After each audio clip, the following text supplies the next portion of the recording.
அன்பான சொந்தங்கள் அனைவருக்கும் வணக்கம். ஓம் சரவணபவ. ஆறுமுகம் அருளிடும் அனுதினமும் ஏறுமுகம்.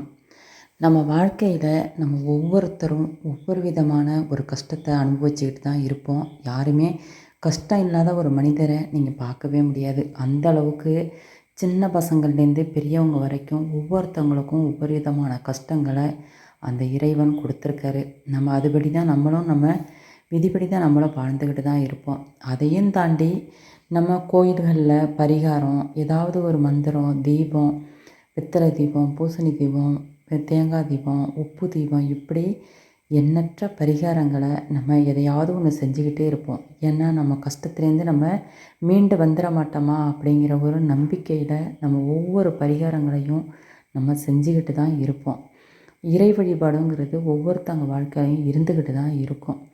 அப்படி இருக்கும்போது நான் இப்போ முருகன் கோயிலில் செவ்வாய்க்கிழமை அன்னைக்கு ஒருத்தங்க பார்த்திங்கனாக்க அந்த செவ்வாய் ஹோரையில் வெத்தலை தீபம் ஏற்றுனா கடன் தீரும் அப்படிங்கிறது ரொம்பவே பிரபலியமாக இருக்குது. அப்படி இருக்கும்போது ஒருத்தங்கன்னு இல்லை, அந்த செவ்வாய்க்கிழமை அன்னைக்கு காலையில் 6 to 7 செவ்வாய் ஹோரையில் முருகன் கோயிலில் பார்த்தா ஏகப்பட்ட வெத்தலை தீபம் அந்த ஸ்டாண்டில், அந்த தீபம் ஏற்றுறதுக்கு வச்சுருக்க அந்த ஸ்டாண்டில் பார்த்திங்கன்னா அவ்வளோ வெத்தலை தீபம் இருக்கும். நம்மளும் பார்ப்பேன். நானும் நிறைய டைம் போய் அதே போல் அந்த 6 to 7 நானும் நிறைய டைம் அதில் வெத்தலை தீபம் போட்டிருக்கேன். அதுவும் இல்லாமல் பார்த்திங்கன்னா இப்போ ஸ்கூல் டயத்தில் அந்த பிள்ளைங்கள காலை நேரம் பார்த்திங்கன்னா நம்ம பிள்ளைங்கள பசங்களை ஒரு 8லேருந்து 9க்குள்ளே ஸ்கூல் அனுப்பணுமேங்கிற அந்த கட்டாயத்தில் நம்மளால் சாப்பாடு செய்கிறதுக்கும் அந்த பிள்ளைங்கள குளியாட்டி நம்ம ஸ்கூலுக்கு அனுப்புறதுலையுமே நிறைய பேருக்கு போயிடுது. அதனால அதிகமாக நம்ம போய் அந்த 6 to 7 விளக்கு போட முடியாது. அப்படிப்பட்டவங்க மதியானம் 1 to 2 செவ்வாய் வருது, அந்த டயத்தில் போடலாம். அப்போ கோயில் நடை சாத்திடுவாங்க. அப்போனா நம்ம என்ன பண்ணலாம், இரவு 8 to 9 அந்த டயத்தில் நம்ம வெத்தலை தீபம் ஏற்றலாம் முடியாதவங்க. அப்படி இருக்கும்போது நானே நிறைய டைம் நான் ஏற்றிருக்கேன். அப்படி இருக்கும்போது ஒருத்தவங்க பார்த்திங்கன்னா ரொம்பவே ஒரு மாதிரியாக அந்த பரிகார தீபம் ஏற்றுறத ரொம்ப மட்டம் தட்டி ஒரு மாதிரியாக கேவலமாக பேசிட்டாங்க. அதுவும் என்கிட்டே பேசுகிறாங்க.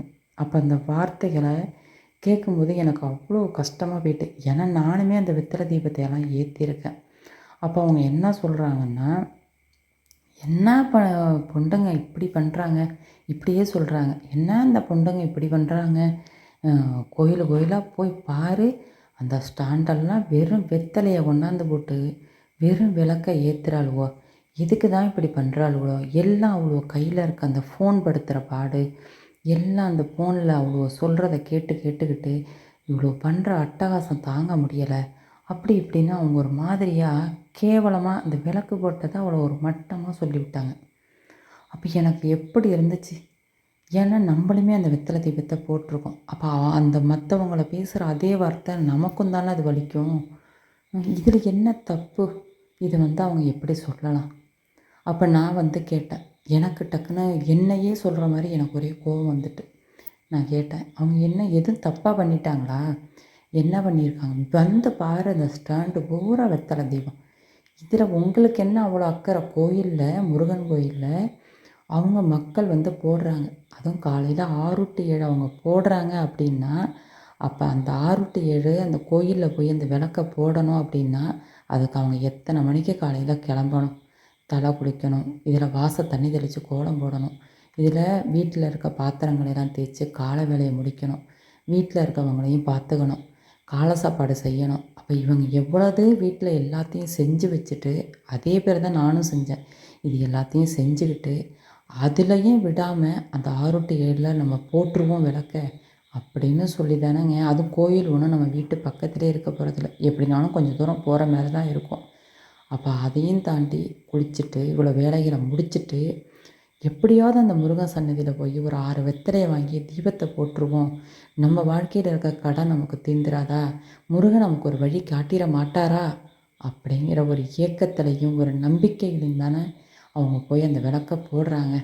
அவங்கள போய் நீ இப்படி சொன்ன, அந்த பாவம் யாருக்கு போகும், எதுக்கு நீ அந்த பாவத்தை தேடுகிற அப்படின்னு எனக்கு அவங்க மேலே அவ்வளோ கோவம் வந்துச்சு.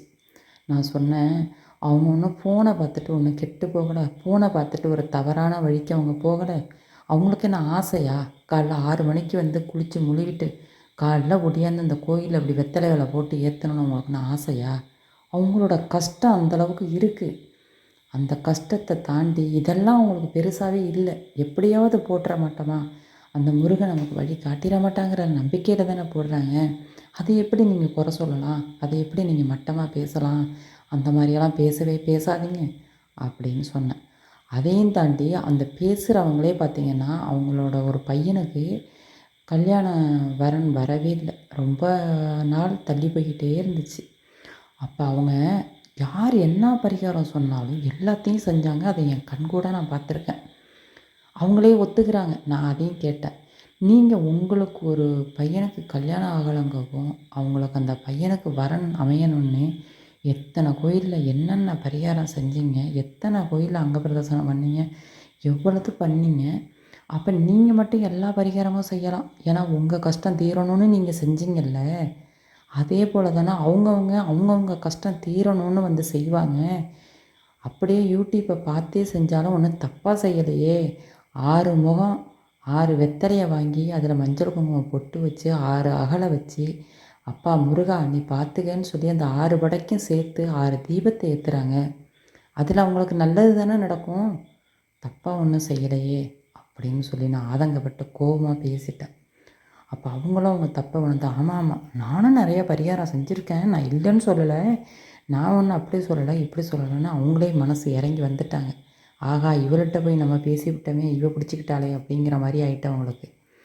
தப்பை வந்து யார் பேசினாலும் சரிங்க, நியாயத்தை கண்டிப்பாக அந்த இடத்துல நம்ம எடுத்து சொல்லி தான் ஆகணும். அது யாராக இருந்தாலும் பரவாயில்ல.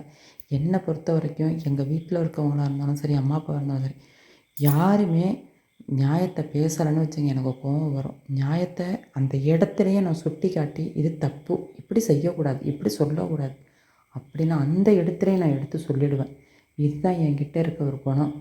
இதை வந்து நிறைய பேருக்கு வந்து இது கோபமாக தெரியலாம். என்ன இந்த பொண்ணு இப்படி சொல்லிட்டு போயிடுது அப்படின்னு தெரியலாம். ஆனால் எனக்கு அப்படி மனசு உள்ள அவங்க சொல்கிறத வச்சுக்கிட்டு புழுங்குற அளவுக்கு எனக்கு தெரியாது. ஓப்பனாக அந்த இடத்துலையே அந்த பிரச்சனையை முடிச்சுட்டு இது இப்படி இது இப்படி இது பேசக்கூடாது தப்பு அப்படின்னு சொல்லி அந்த இடத்துலையே அதை சொல்லிட்டா எனக்கு மனசு அமைதியாகிடும். என்னோடய மனசு அமைதிக்க வேண்டியனாலும் நான் சொல்லிவிடுவேங்க. இது எதுக்கு நான் இப்போ ஒரு பதிவாக உங்கள்கிட்ட போடுறேன் அப்படின்னு பார்த்தீங்கன்னா, நீங்களுமே நிறைய கோயில்களில் பார்த்துருக்கலாம், நிறைய பரிகாரங்களை நிறைய பரிகார தீபங்களை நீங்களும் ஏற்றிருக்கலாம். அப்படி ஏற்றும்போது எவ்வளோ பேர் நம்மளை இப்படியெல்லாம் நினைக்கிறாங்களே அப்படிங்கிறத நான் உங்கள்கிட்ட தெரியப்படுத்தணுங்கிறதுக்காக தான் இந்த பதிவை நான் போட்டிருக்கேன். உங்களோட கருத்துக்களையும் நீங்கள் கமெண்ட் பாக்ஸில் சொல்லுங்கள். நன்றி, வணக்கம்.